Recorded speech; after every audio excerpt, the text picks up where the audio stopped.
the Kentucky Derby coming up. I know. Jill will be over here. I haven't even looked at the horses yet. Okay. I have to study. I haven't done my study yet. We're going to have to study. It's a big deal in our house. Here's my little... We need to talk about this for a sec. When we did what was it, 2 years ago? Yeah.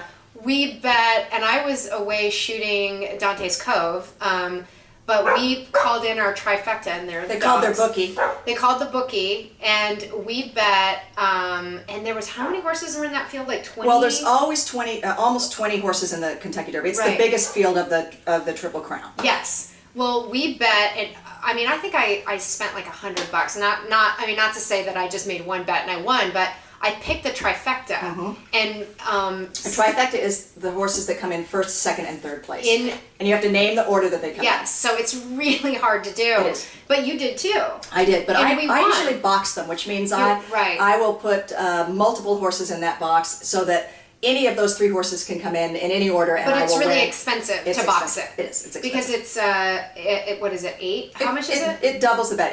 Just think about the lowest bet you can make at a racetrack. Look, now we've turned into the racing. Drinks. No, but that's part of it. I love it. It's possible. Okay, it's great. These girls are gonna love it. So when we go to the track, and we love the track, and we live here in Burbank, which is very close to Santa Anita, which is one of the most beautiful racetracks in the country. Miss Jill has come with us, and we have a box out there. It's so much fun. It's historical and fabulous. That's where Seabiscuit. That's the whole career of Seabiscuit was at Santa Anita. It's fabulous. So we go out and we bet. Now, $2 is the minimum bet on any race. So you got to figure you can't get in the race if you can't cough up $2. Right. But that's all right.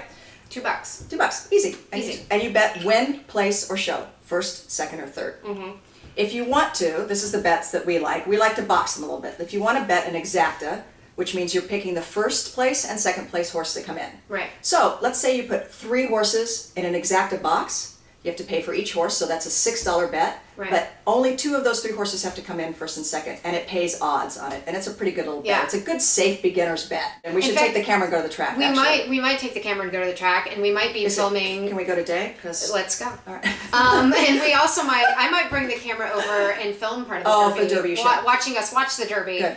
But I was away in Hawaii when the horses ran, and I was sitting with Meredith Cadlick, who from the Here Network, who's one of the producers on Dante's Cove, and she pretty much made the same bets that I made, and then we all won, and we won like how many? That trifecta paid out pretty. It was good. It was about $300. $300, which was great. $300. But you have to remember, the Kentucky Derby is unique because everybody's a long shot.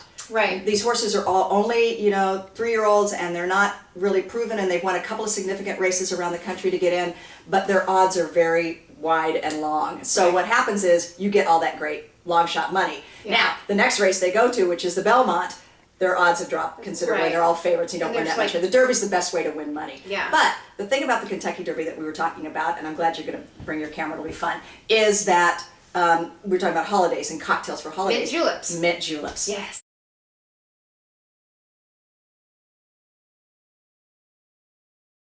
Georgia's going to be bartending with Paige on Derby Day here, and we're pouring bourbon drinks, which is Kentucky. In fact, there's an amazing thing you can do if you go to Kentucky. You can do, like you do wine tasting in Napa, you can do the Bourbon Trail in Kentucky, which is awesome. Yes. So we're going to have special bourbon drinks for the Kentucky Derby. And wait, what is a mint julep is? It's pretty simple. It is bourbon, and the bourbon we pour in this house is Maker's Mark. We love it. It's fabulous. The bourbon we pour. We do. Well, and as we found out yesterday on Earth Day, that the Paige, what is the distillers of Maker's Mark are a what? Sustainable, which, awesome. Which means that they're not putting out any crud out into the universe while they're making bourbon. So we drink Maker's Mark, we save the world, it's all good. So mint julep is bourbon and mint, and make sure you get spearmint.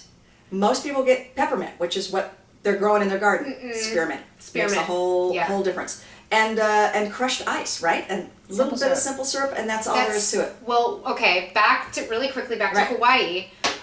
We're sitting in, apparently horse racing's not a big thing in Hawaii. There's actually no racetracks in Hawaii. Okay, well that makes... It's not legal. Oh, okay. That's why. Well, and I know that because now I'll never move. To Hawaii. Yeah, I love it, but... Well, and also, how would you get all the horses out there? That would be kind of a pain in the ass. I take that back. They do have a racetrack, but it's not legal betting. Okay. And it's usually a bunch of polo ponies and, all right. island horses running around. Well, it's clearly the Kentucky Derby Day was not a big deal because we had to drive around to, first of all, find a bar that had it showing, and then no one was watching it. Crazy. And so we had to ask the bartender to turn it on, and we wanted to have mint juleps, and so we said to the bartender, we'd like a mint julep, and the bartender's like, oh, what? And I said, a mint julep? Like, it, you know, Kentucky Derby like, bourbon. hello? And they said, we don't have mint leaves, so we actually went to the grocery store. Hysterical. Meredith and I went to the grocery store and got mint and I brought love it back that. to the bar and helped the bartender make our mint juleps, because we're sitting here watching the Kentucky Derby. We cannot not. That's right. Yes, have a mint julep while we're watching the Derby. That's exactly right. So, but we're going to do it right. We're going to do it here. Yes. With people who understand horse racing. Right, and when you go to our site, when you go to inthelandofcocktails.com on Derby Day, Good plug. you will see this amazing bartender, Chris McMillan, who lives in New Orleans. He used to bartend. He still may be there at the Ritz, which great place to be. Yeah. And he does a show when he does the mint julep. He does this poem all about the history of mint, sort of the mythology, the Greek mythology of mint, while he's pounding and crushing the ice. It's spectacular, and it's the best mint julep ever. We're going to try to recreate that on Derby Day here.